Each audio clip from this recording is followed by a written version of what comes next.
and welcome to another edition of the Lymphedema Channel interviews.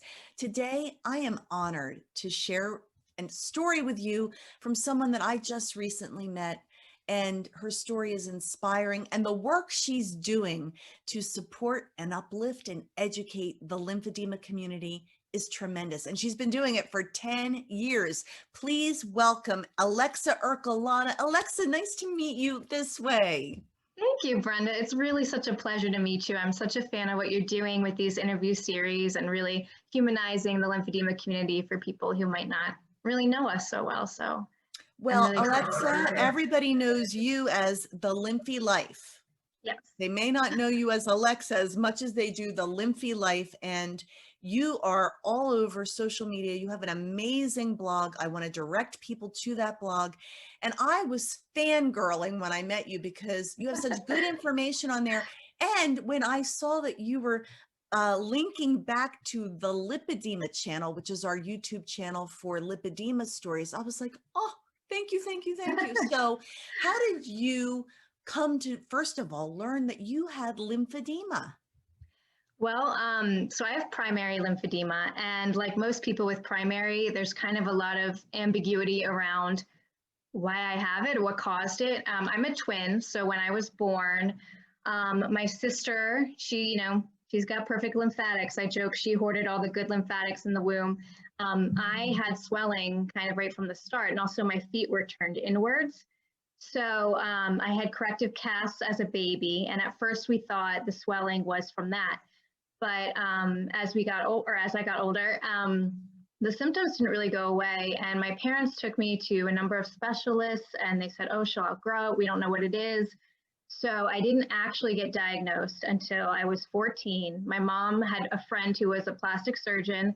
She was over for dinner one night, and I was like, please, is there anything you can do reconstructive to make my legs smaller? Is there any surgery, something? And she, got my foot up on the chair, and she got toe level with my foot, and she poked at it, and she's like, that's lymphedema. Don't let anybody cut into that. That's all fluid. And I had never heard the word before. So I ran upstairs and I Googled it, and I saw, all the pictures of the advanced stages and the elephantiasis and all of that. And I felt like, oh my God, this is going to be my life. It was terrifying at 14, but luckily there's a really great lymphedema clinic right up the street from where I live. So I eventually got in there and got a proper diagnosis, primary lymphedema.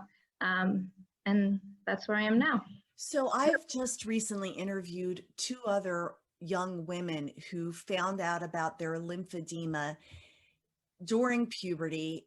They're awkward years as it is. And then you find out you have this diagnosis.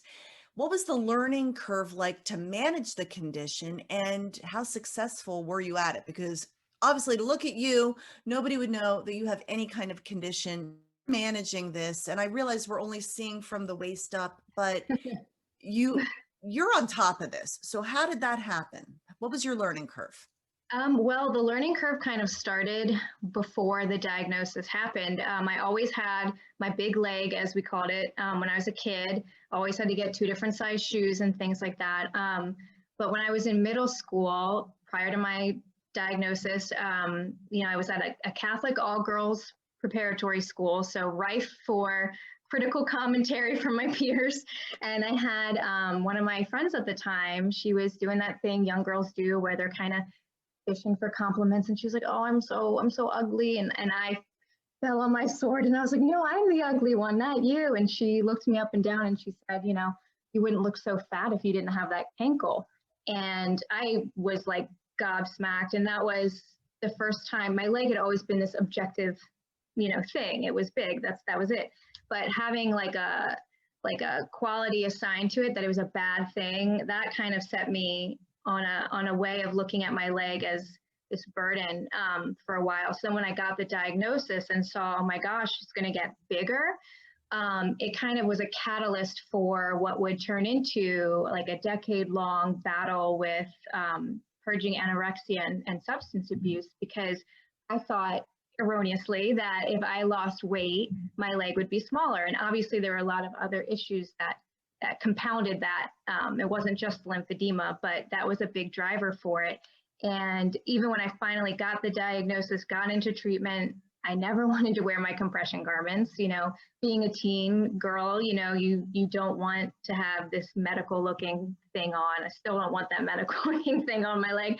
But it was really tough for a really long time. And I felt out of control of my body because of the lymphedema, and the eating disorder was a way to kind of harness control in the wrong ways. And in that, I lost control of everything. So having gotten that out, the eating disorder and recovery from that, recovery from alcohol now for 9 years, it feels like having those recovery experiences helped me come to terms with my lymphedema, controlling that and the daily things that come with that. Because everything, it's not just you eat 3 meals a day, you're fine. You stop drinking alcohol, your problems go away. It's a daily thing. Same with lymphedema. You don't put on the compression garment and all of a sudden everything's hunky-dory. Ta-da! Yeah. So, I gotta say how much I admire and appreciate your candor, because you don't know who's watching this. And maybe there's someone out there that's struggling. Maybe it's a young girl who is saying, you know what, if I just stop eating, I can control this lymphedema, or I'm just going to block this out and have more drinks than I should to not deal with this. So thank you for being willing to put yourself out there that way. How did you get to the healthy way of managing this lymphedema? it really became about accountability. And again, those other journeys kind of ran parallel with this, knowing that my health was in my control and I ultimately am responsible for it. That was a big motivator for me.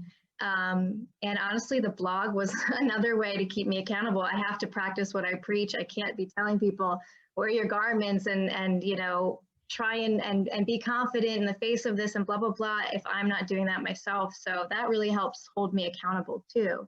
And again, I have a really great treatment team at my lymphedema clinic.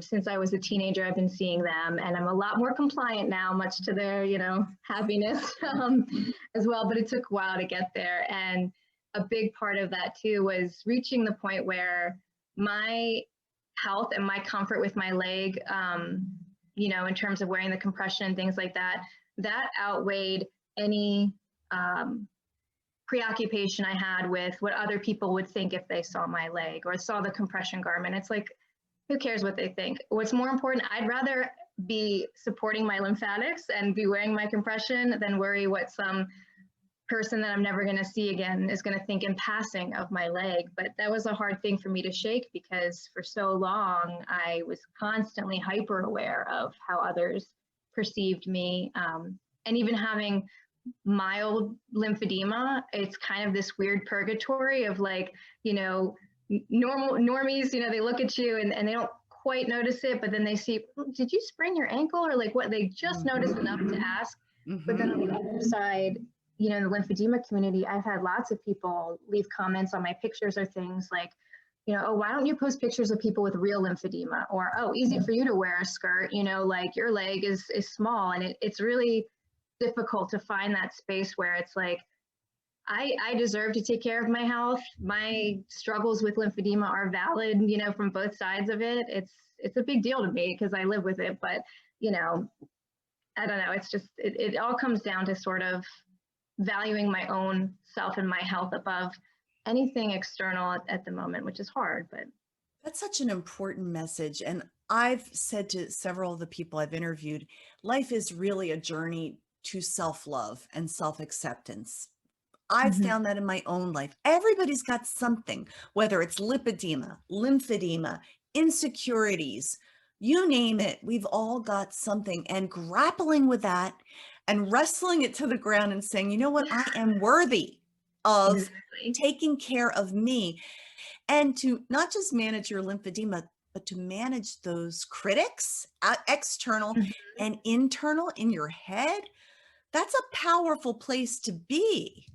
Yeah, it is. And it takes a lot of work to get to that point. I mean, I have a lot of empathy for people who who get upset, with me or the blog sometimes. I mean, I've had people take umbrage even with the name itself, saying that it was kind of making it this cutesy sounding thing. And they said, this has ruined my life, and you're making it sound like this little, everything's fine kind of a thing, and making it this little pet name, Lymphie Life. It sucks. It ruined my life. How could you do that?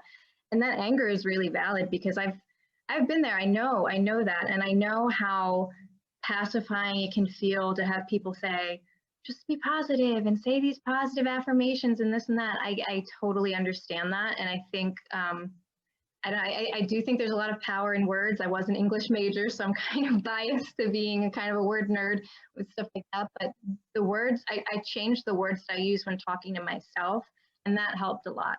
And I don't like to say, for example, even that I'm suffering with lymphedema, because for me, that already frames it in this box. So I like to say, I'm living with it. It's kind of like, I already have a twin sister, but this is kind of my other thing that I live with. That's a part of me.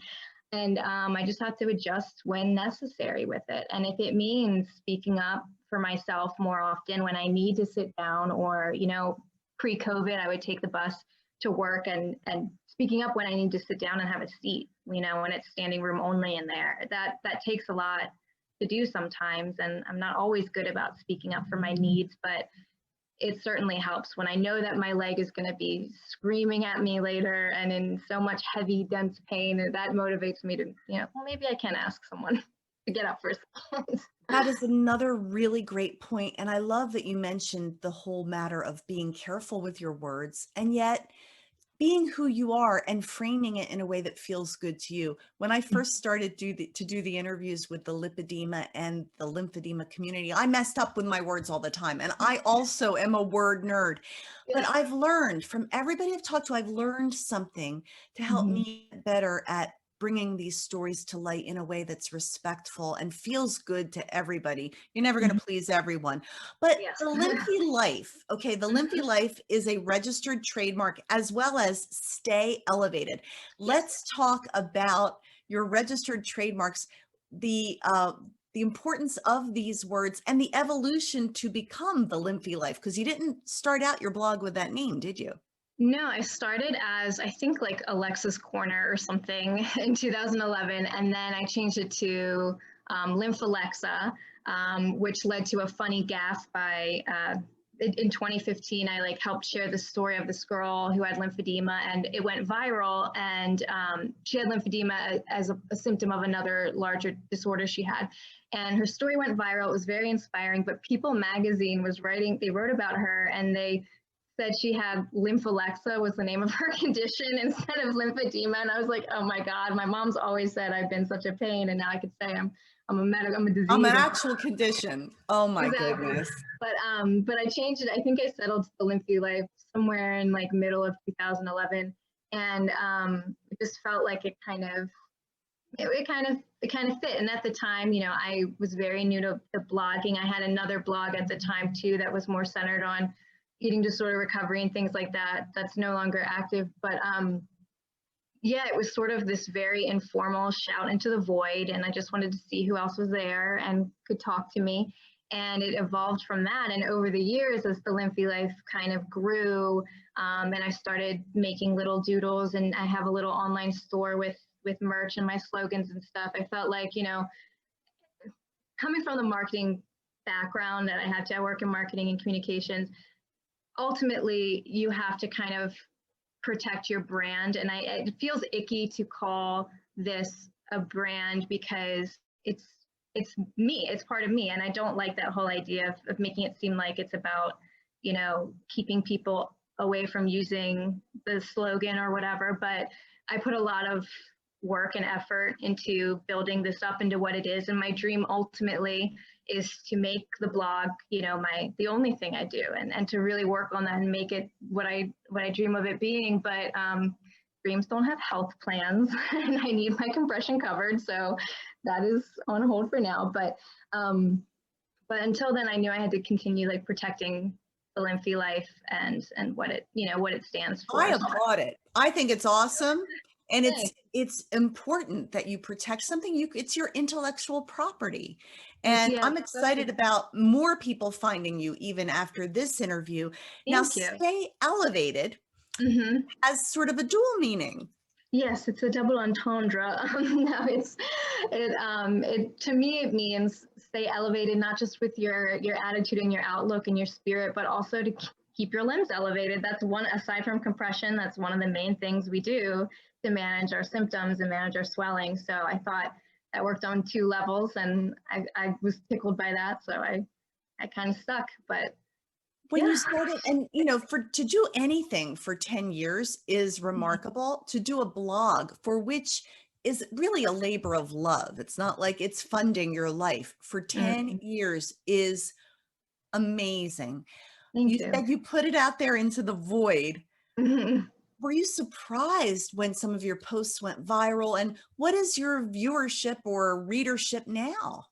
I was very surprised. And there are some people that commented and emailed with me from the beginning 10 years ago that I'm still in contact with, who still read and support, which is so nice because it feels like we really grew on this journey together.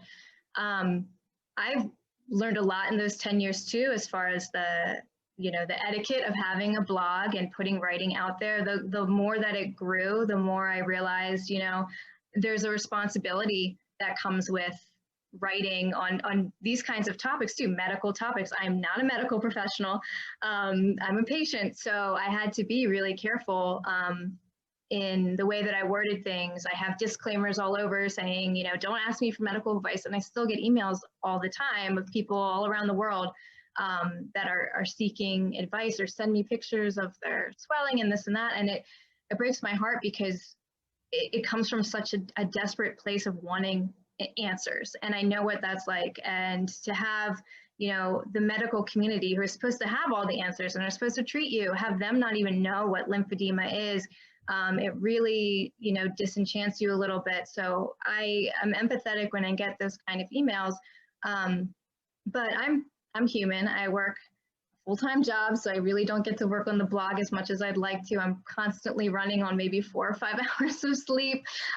So I let a lot of things lapse more than I should, like responding to comments or emails or things like that. And I feel really bad about that. And I try and get better at it, but it's sort of a Sisyphus rolling the rock up the mountain, it's just never gonna get there. But my readership has grown to the point where I get maybe like 16 to 20,000 views a month roughly, which is great, but also makes me the perfectionist in me, like, oh my God, I haven't updated the blog in 2 months and there's these people coming, but a lot of the same posts get the most traffic consistently. So it's a good reminder to me that, like, okay, there's topics I maybe need to revisit, that information has changed, or there's more info, or if medical opinion has changed on this or that. So it's kind of interesting for me from the analytics and data marketing side of it to look at what is it that people are looking for, what are they interested in, and how can I help be that bridge for them to understand, like, these medical topics or the treatment options or interviews. I interview sometimes medical professionals about the treatments they're doing that are a little different.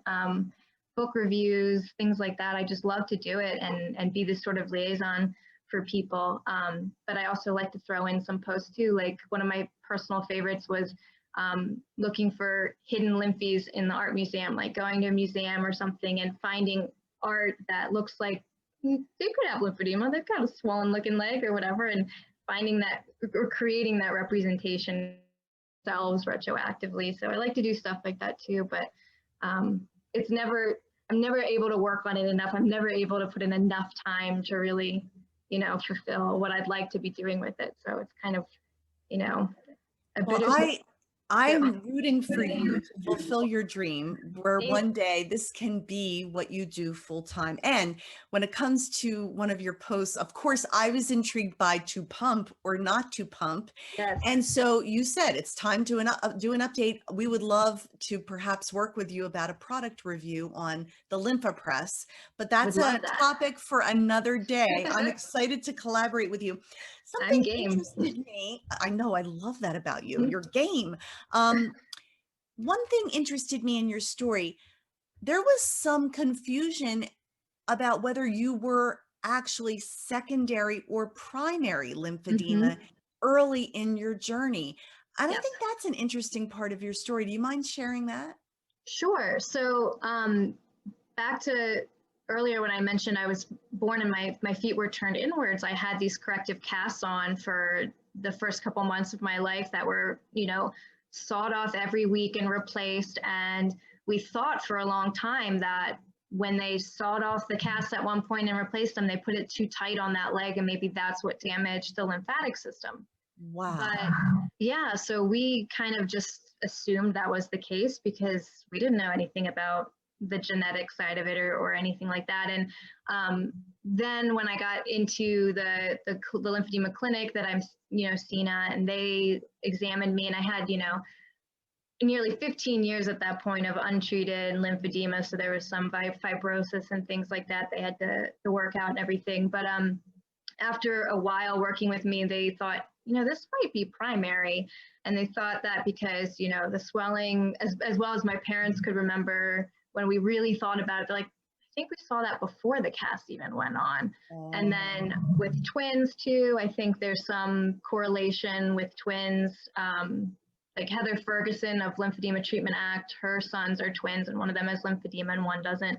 So I think maybe there's something with, surplus or lack of resources, in the womb for that. But and then I had the opportunity to do, and I'm always can't say this correctly, the indocyanine green. Oh, yes.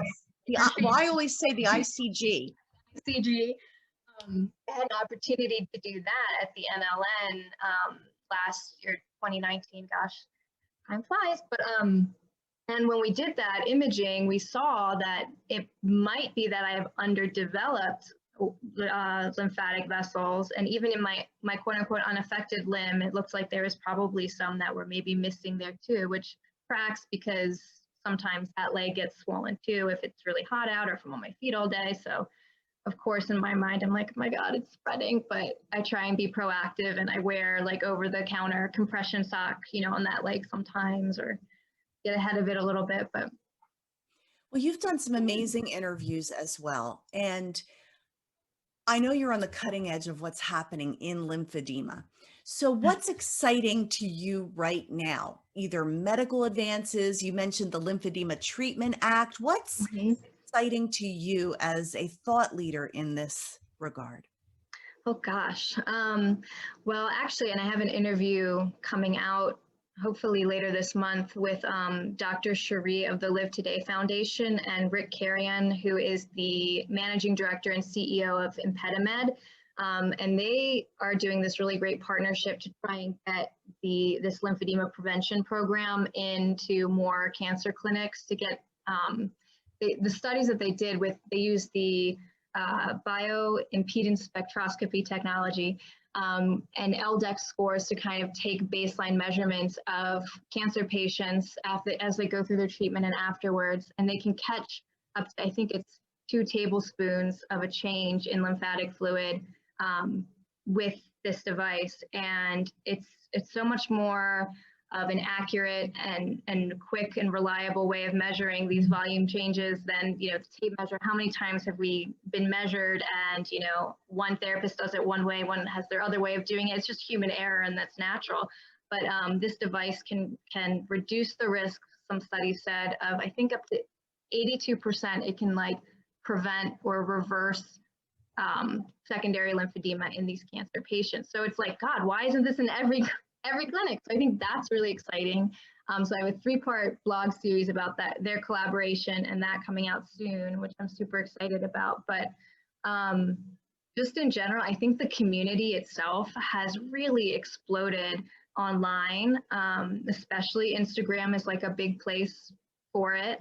And I think that's really exciting. There are people all over the world, men, women, different ages. So I think having that visibility and that presence, that in itself is really kind of changing the face of what it means to have lymphedema. It's no longer, oh my gosh, I have to suffer alone with this. No one understands me. No one gets this.